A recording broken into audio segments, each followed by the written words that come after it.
और इस वक्त की बड़ी खबर, दिल्ली में सिलेंडर ब्लास्ट से हादसा हुआ है। धमाके से घर की जो दीवार है वो उड़ गई है। हादसे में खातून की मौत की खबर। मकान की चौथी मंजिल पर आग लगी है। मकामी लोगों में डर का माहौल है। नबी करीम इलाके के मोतिया खान का ये मामला है।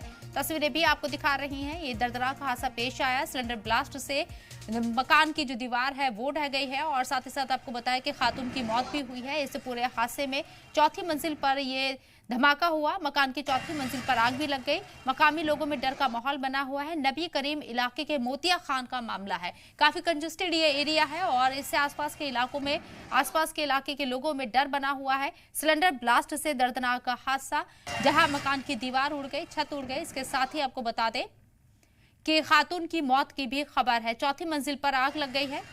ये तस्वीर आप देखिए, कितना जबरदस्त ये धमाका है। बहुत शदीद ये धमाका है, शिद्दत के साथ धमाका हुआ। सिलेंडर ब्लास्ट हुआ है और किस तरीके से दीवार तोड़ते हुए यहाँ ये पूरा धमाका सामने आया है। जोरदार धमाके से घर की दीवार उड़ गई है। खातून की मौत की खबर है। दिल्ली के नबी करीम में यह हादसा हुआ है।